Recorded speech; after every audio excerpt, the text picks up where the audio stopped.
Happy Wednesday, everybody.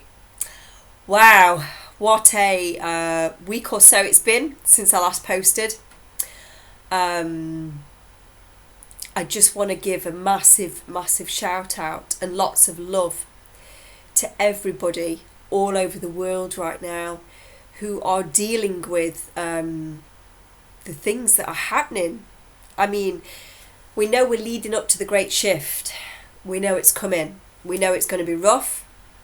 We know it's going to be really tough. But the point of time that we're in right now is particularly tough.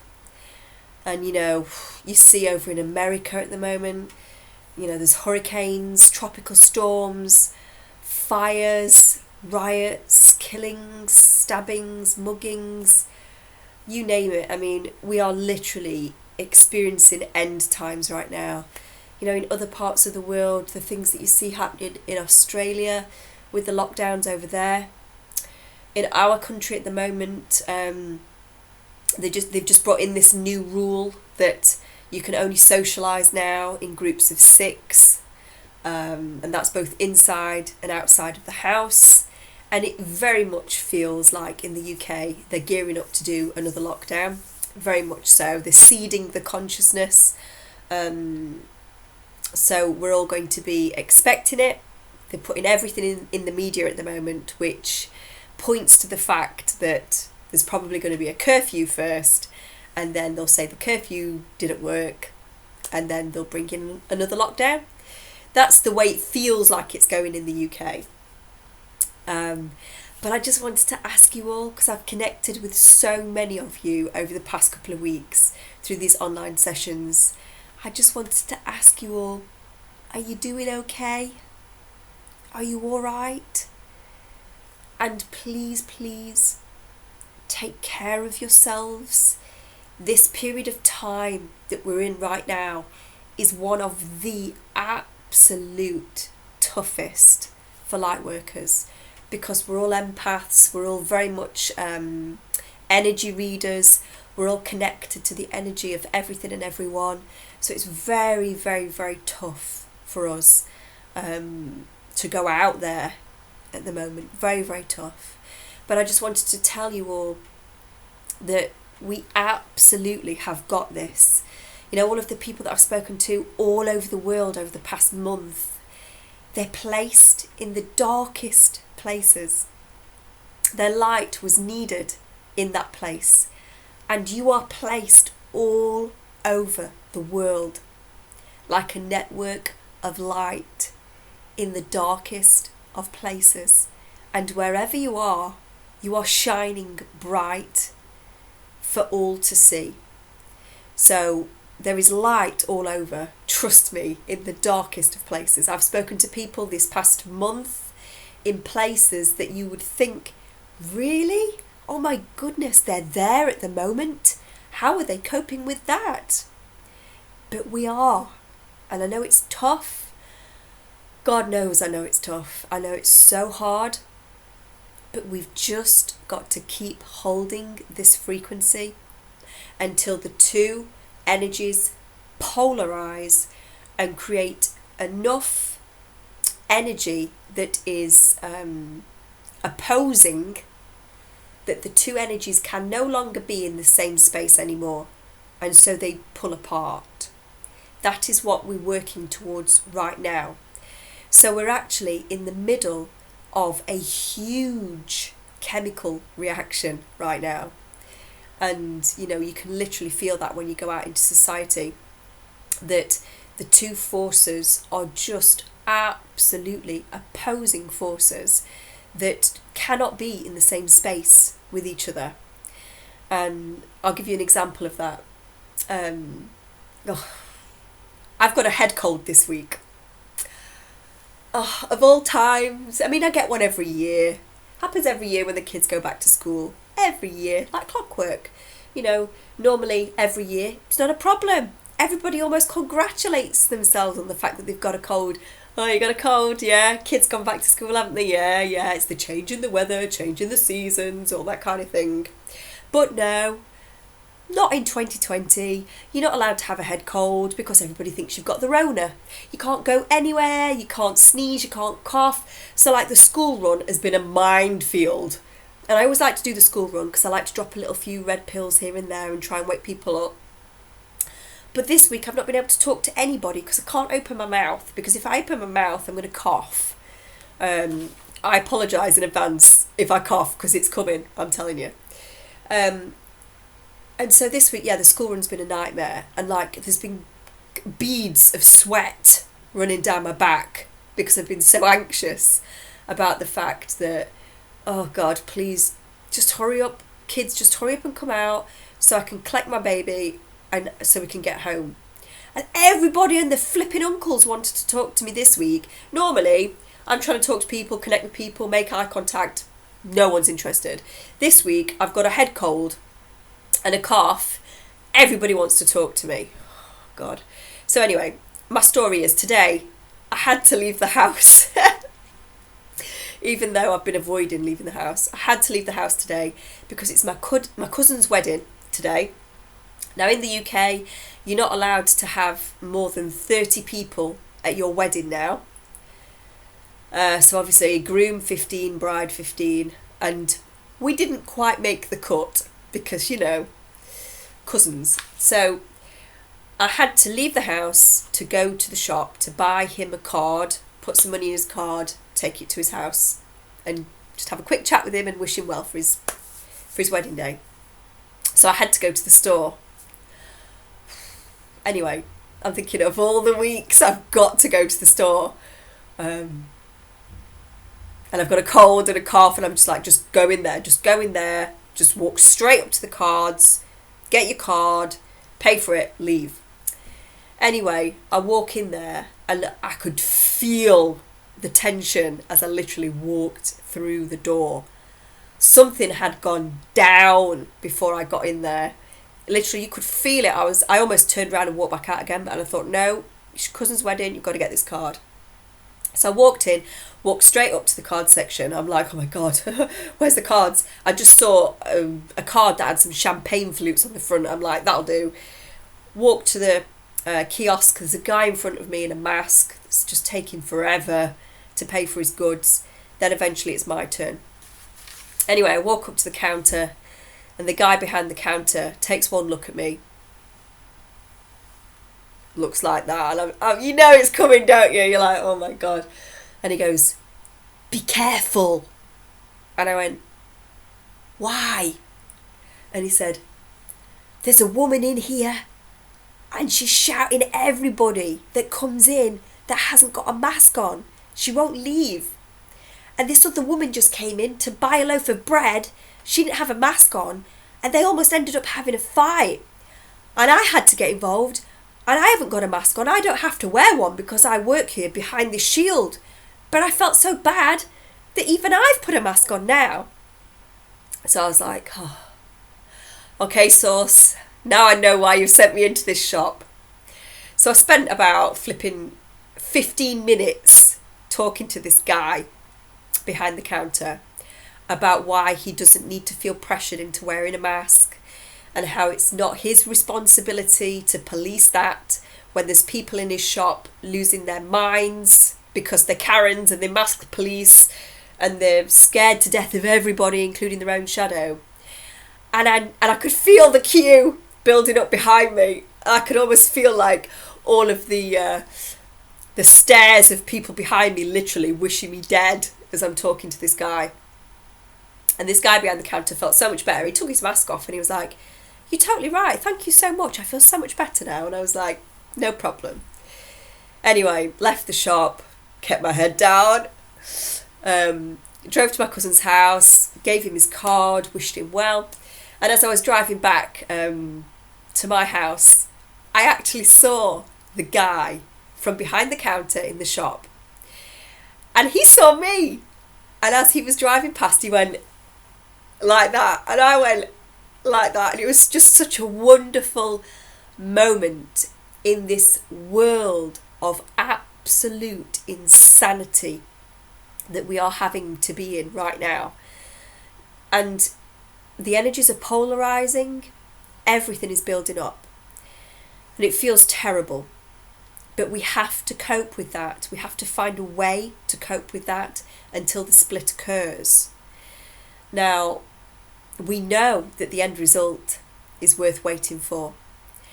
And it feels so terrible to be here right now. And I was thinking about this earlier as I was in the shower. I do a lot of my thinking in the shower. Why does it feel so bad now? And I think it's because for many, many, many years, the two opposing energies have existed together on this planet, dark and light. We've both existed on this planet in duality. But the darkness has been very much hidden. We have never known what it is that they have been doing because they have kept it secret. They've kept it under the radar. They've done everything in secret. And so we've never been aware of it in order to make that choice. But in the period of time that we're in now, people have to make a choice. This is the time of the harvest, the time of ascension, the time of the birth of the new dimension, the new expression of Gaia. So people have to be given the opportunity to make a choice between dark and light.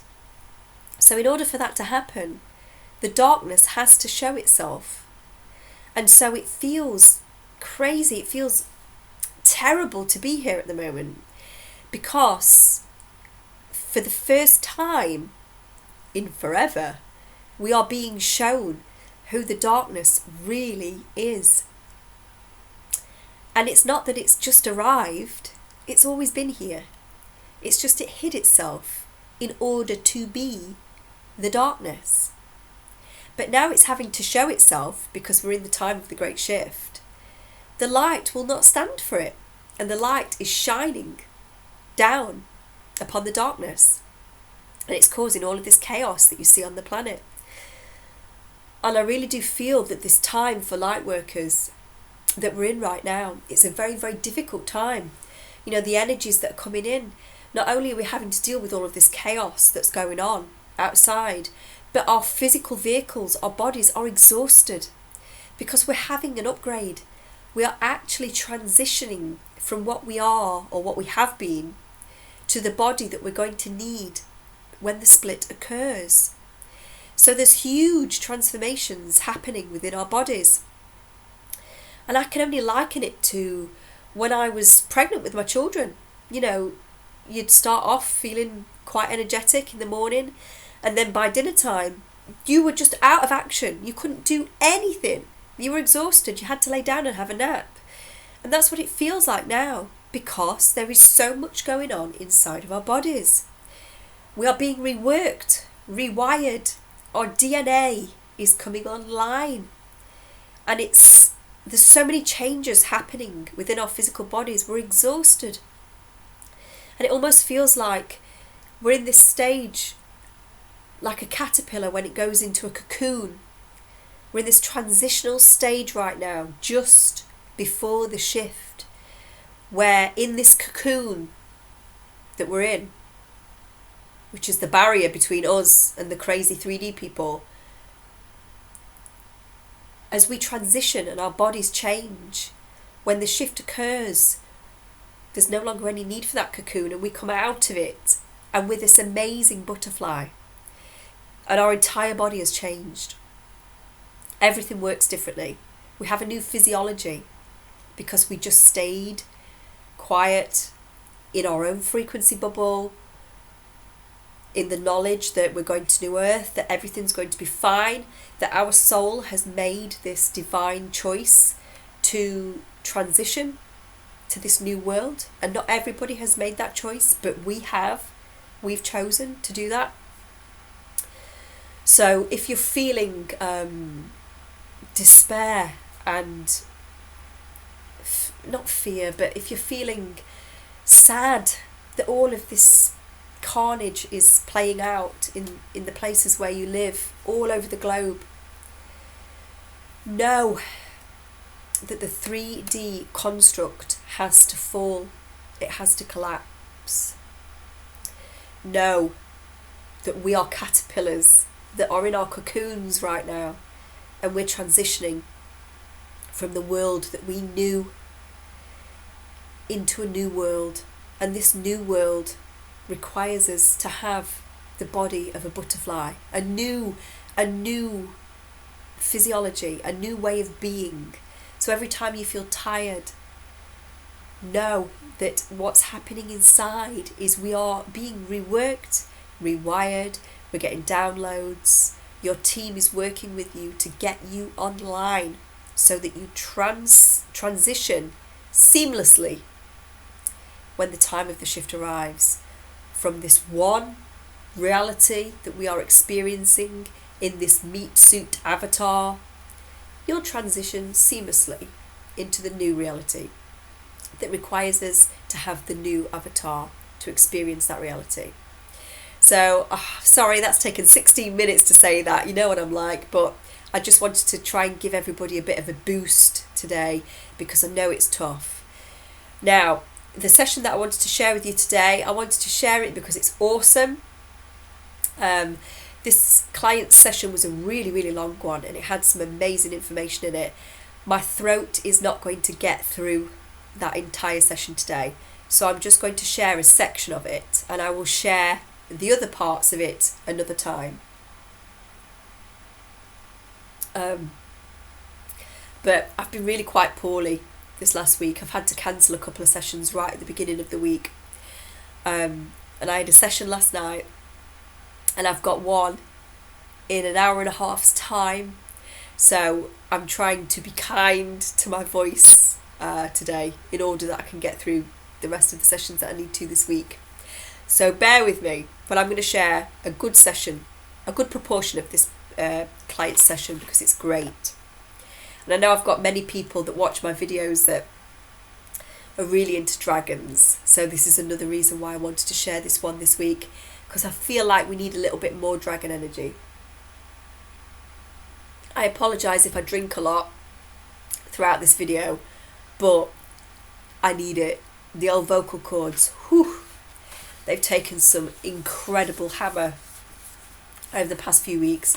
The online sessions have just been absolutely mind-blowing, just mind-blowing. I met so many incredible people. You are all so special, so gifted, so high vibrational. Wow. Anyway, I'm going to shut up now and crack on. So, I asked the client, what do you see? I'm in a garden. There's a small pond. There's grass. There's a cliff in the distance to my right. There's a hill behind me that goes up. There's a vista in front that goes up into the Rocky Mountains. And as you gaze around this place, tell me more about what you see. There's fish in the pond and frogs. I'm sitting on the grass about 100 feet from the pond. And as you sit on the grass in this place, as you focus on your form, what do you look like? I look like a gnome or a humanoid with no wings, 2 feet, 2 hands, kind of a person. And if you focus on your body, looking down at the feet, tell me what your feet look like. The first thing that I saw was red shoes, kind of like the shoes that have a curl on the end of it with a bell at the end, and I've got green pants on. And as you look up your body, tell me more. I'm a hairy-chested man, lots of hair. I've got like a blouse type of a top on, loose top. I've got hairy arms, a lighter skin tone. I've got a ring of some sort on my finger. I feel like I'm wearing an oversized hat, not a ball cap, like a gnome's hat, that type of a hat. Feels like I've been here many times before. Feels like I'm alone at the moment, but the hillside behind me, it feels important to go back up that way. Good. Allow yourself to go back up that way. where you feel drawn, and then tell me what happens as you make your way up that hillside. It's a grassy hillside with a cliff, and it turns more into a gravel walkway as it narrows a bit. There's trees. They are pine trees now. I'm up a fair bit now, and the pond is very small now. The stonework on my left is curving in more now, like a canopy almost. What else are you aware of? The trees have gone a bit smaller and more like high altitude trees. I feel like I'm in a tunnel, like a stone tunnel. It looks like when you're surfing in Hawaii and the wave has curled over. There's still some open space on the right, but I can't see trees anymore. There's still some sunshine coming in. The air is cool, high altitude. I'm walking. The tunnel is getting narrower. I can't quite get to the end yet, so I'm still walking. Tell me what you see as you make your way down that tunnel. Mushrooms. Smaller mushrooms. I believe we eat them. And then he reaches out and he grabs one and he puts it into his mouth. Yeah, they're good to eat. Beautiful. Tell me what you see as you make your way down. There's a campfire, and I believe there is a bend here. I'm actually somewhere of high altitude and somewhere inside the mountain now. And I've met someone now. He doesn't look quite like me. He's dressed more for cold weather. His hat has a fur rim on it. He's got a reddish colour beard, heavier jacket that looks green. He's by a fire and he's warming himself up by the fire. I'm not cold though. I want to call him Olag. I feel like his name is Olag. So your friend that you've come to meet today, Olag, tell me more about him and how you feel when you see him. Comfort. I'm getting chills looking at him. There's recognition. There's friendship. He feels like a distant cousin or villager or neighbour kind of feel. I trust him, like he's giving me the news. What does he tell you? He's scooping food up onto his plate. And I'm getting the image of pack animals. He's a trader and he's gone on his journey with pack animals loaded down with goods. Is he coming or going? Feels like he's coming back to the homeland from an adventure. What does he tell you about the adventure? He's giving me some tea now, a hot drink. The road has been long for him. He's glad to be home. He's going to be rich. He laughs. He's going to be really rich. He's taken about 10 or 12 pack animals loaded with goods. He's paid his workers and he's happy now because everything is his profit. There's silk, linen, fabric and spices. But he has something special, and it kind of looks like a Fabergé egg almost, and it opens up like a Russian doll, and there's a crystal inside. It opens up and there's a green crystal inside, and it's green, so I suppose it would be emerald in human language, and it's about the size of my fist. It's very shiny. Tell me more about this crystal. He says it's magic. And I feel like I'm supposed to know that. And he laughs. And I pick it up. And I can see my reflection in it. I have a beard as well. And my face, it's like a gnome face. A little bit on the rough side. And I look at him like, what do you mean it's magic? And he says to me, look deeper into the crystal. So I'm holding it in my hand, as you see now, and I'm looking into it. And it seems like there's a portal in the crystal. And I see fire. I see there's dragon energy in there. And I'm seeing another land from the one that I'm in now. Tell me more about this land. Fire. It's a little confusing to me as the fire is quite large in my vision, but it's not harmful. There's more stonework, like a cliff, and I'm in a big cave, like a super big cave. And there's a dragon,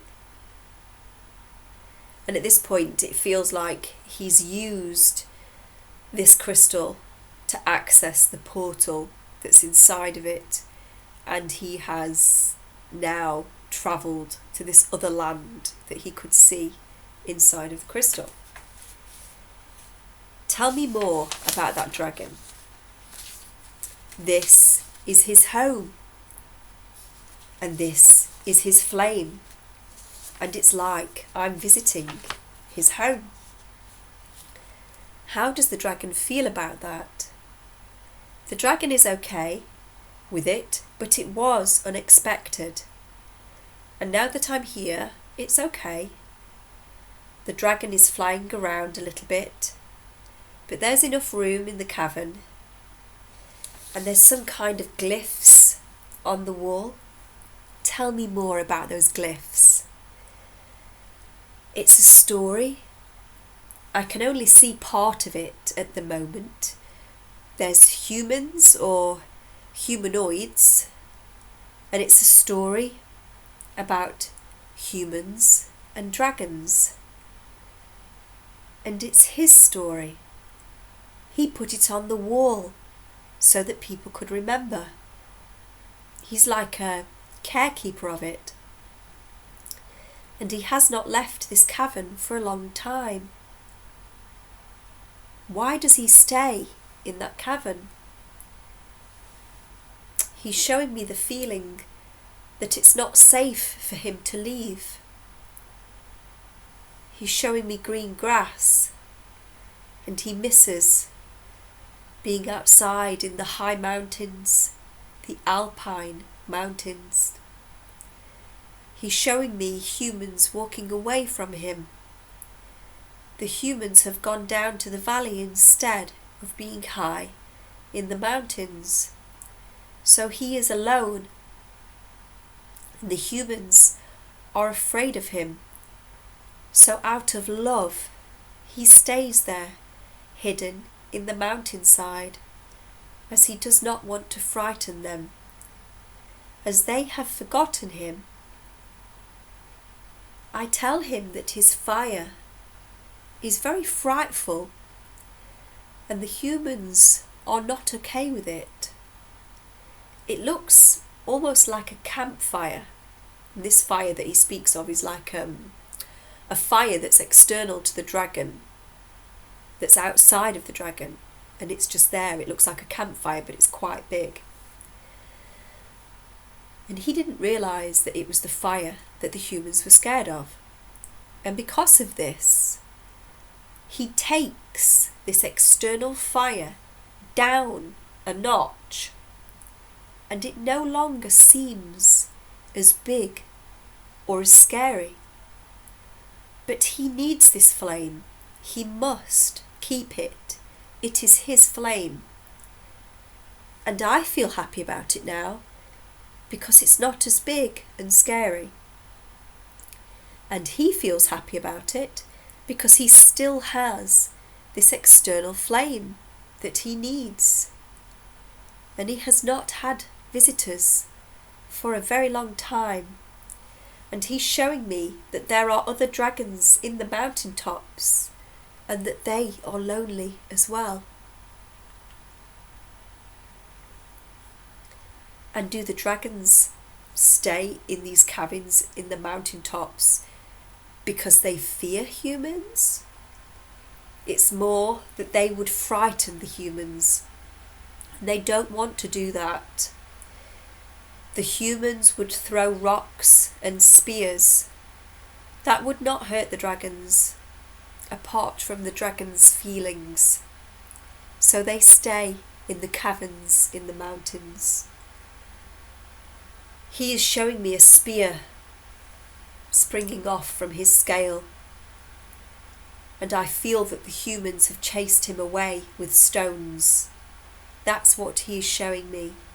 That's why the dragons live up here. And there's the feel that the dragons would like to be outside again in the fresh air. Why do they continue to stay in the caverns? Is it just so the humans are not scared? I feel that they love the planet. And it's to do with being connected to the planet. They would be leaving their home if they went anywhere else. And they do not want to leave their home. This is their home. So they stay in the caverns to feel connected to their planet, to Gaia. And so the humans are not scared. And I get the sense that most of the dragons are sleeping. They have gone to sleep to pass this time until the humans reawaken. And he is not the only dragon that is awake, but he's one of the few. And I'm pushing aside the veil of this story that's on the wall. And I'm seeing tall skyscrapers now on the story in the wall. They want to help us build, is the feeling that he is giving me now. They want to be our friends again, and they want to help us build. What is it that they want to help us build? A paradise, green fields, warm valleys, without modern big city pollution. To remember that there is another way that does not involve big cities and pollution. How will they help us do this? How will they help us build this new place? He's showing me he's flying around and landing. And now he's showing me the analogy of the spaceship landing on the White House lawn. And the fact that you can see them and you know that they are there changes everything. It changes the need for a big city because we can see another way. Their presence alone inspires us to embrace the new way. And now, as quick as I was there, I am back with Oleg. And I look at him, and he's looking at me, kind of like, yeah, dude, it's magic. And so I say, and that crystal allowed you to connect with that dragon in that other world, almost like a portal? Yes, it was like a portal as I was there, and that cavern was quite distinct. And what does your friend Olag tell you about that magical crystal now that you have experienced what it can do for yourself? I'm getting a feeling from him about the Russian Tsars, Russian royalty. This is connected somehow, this crystal, to Russian royalty. And I put it back in this golden case that I pulled it out from, and I closed the case. How do you feel when you put that crystal back? I kind of want to keep it. I want to find out what the price is to see if I could have it, if I could keep it. But now I'm getting a wave of feeling, an impression that it's part of me now, and I no longer need to possess this crystal to access that world, as the magic is inside of me now. So will you be able to visit that dragon again whenever you wish? Yes. This is a different land than I've ever been to before. But now I've used the crystal, a pathway inside of me has been opened, so I can return and I can visit with the dragon when I wish. And I'm happy about that. Is there anything else that we need to see from Olag today, or anything else from this lifetime? No, Olag just made an inappropriate joke about you, but no, there's nothing more significant about this life. And I was like, okay, a gnome in a different reality just made an inappropriate joke about me to another gnome in a different reality, and we're just accessing it here. That's how crazy this stuff is. It's amazing. And this session was an online session as well, so it wasn't a face-to-face one.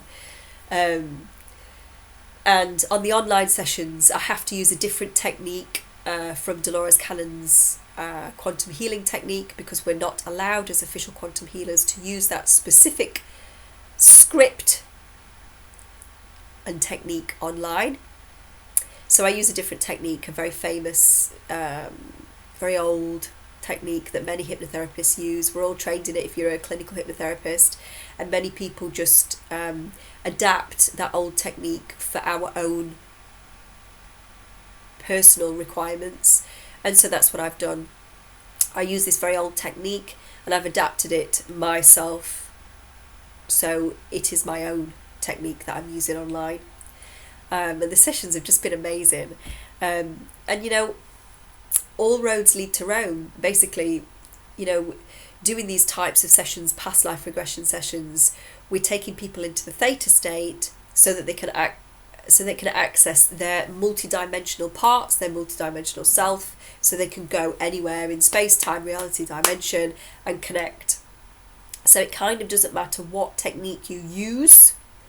If the technique is a good one, it will get you into the theta brainwave state, which is the state that you need to be in to access your multidimensional self and your higher self. And just a quick aside on that. And you may want to switch off at this point if you're one of those people that just tunes in for the information. You skip the first 15 minutes because you know that I waffle, and then you listen to the information. You may want to tune out at this point. But I just wanted to quickly mention on the back of that about hypnotherapy. There seems to be so much stigma around hypnotherapy and what it is. And, you know, I think this comes from the stage hypnotherapists, the stage hypnotists that will carefully select certain people and then make them cluck like a duck or run around clucking like a chicken. Hypnotherapy is a natural state of being. It's a state of being that all of us access at least twice daily. When you wake up in the morning when you're going to bed at night time. You'll feel the cough coming. I've got to suppress it. It's a natural brainwave state. So alpha is the first state that you go into that's a hypnotic state, and you go into that state when you are watching TV or if you're driving a long distance. Sorry, I wish this was a pint of alcohol. I'd be slowly getting drunk, wouldn't I? It's just water. Good quality water.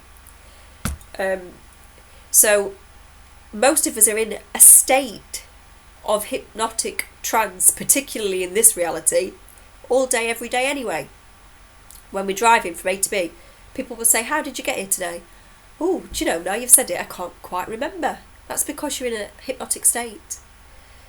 So, I'm going to cough now, it's coming. I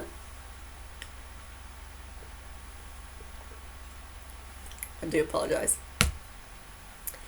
I'm going to have to cut this video short because I really do need to cough. But the theta brainwave state is just a natural, normal state that we go into twice a day. It's not magic. It's not voodoo. You are accessing your own natural state of being. You know, artists when they paint, writers when they write, musicians when they're making music, when they're devising music, they naturally go into the theta state to create. It is the brainwave state of creativity. It is the brainwave state that allows you to connect with your multidimensional self. So it doesn't matter what technique you use to access that state. Once you're in the state, you will be able to connect to your multidimensional self. So yeah, I just thought I'd add that in there because many people will say to me, well, you know, you're doing these online sessions and I know you don't use the quantum healing technique on the online sessions because we know you're not allowed to, but so what's the difference? Well, the difference is I use a different set of words that I speak to get you into the theta state. That's the difference. So instead of using X, I use Y. Instead of using the Dolores Cannon script, I use a very famous technique which I have then altered to be my technique. So if you come and see me face to face and you request quantum healing, I will absolutely use the Dolores Cannon script. If you do an online session with me, there's many different past life regression techniques that I'm trained in that I can use, many. But at the moment I'm using my own. So that's the difference for those of you that are wanting to know. And for those of you that think, you know, it's difficult to access hypnotherapy, it's not difficult at all. It's very, very easy because it's a natural brainwave state. So for those people that have got a session booked with me and you're worried about it, don't worry, it's easy. We'll be absolutely fine. So the last thing I want to say today before I go and just cough for about an hour and get it all out before I start my next session is just hang in there, guys. It's going to get more and more difficult. This you know. But we're almost there. We're almost there. Just stay in that cocoon as the caterpillar that's transitioning to the butterfly. Before you know it, we will be on New Earth. And if you do want to book a session with me, if you want to book a face-to-face session of quantum healing, go to www.laurawhitworthqhht.com, and my face-to-face sessions, you click on the book now button and you can clearly see which ones are face-to-face because they say quantum healing face-to-face in Chesterfield. And if you're based elsewhere in the world and you want to have a session with me, then go to the same website, www.laurawhitworthqhht.com, and click on one of the online sessions. I've got to go now, guys, as you can see. Take care. I love you all. I'll see you soon. Till the next time I see you guys. Keep vibrating high. Love you. Bye.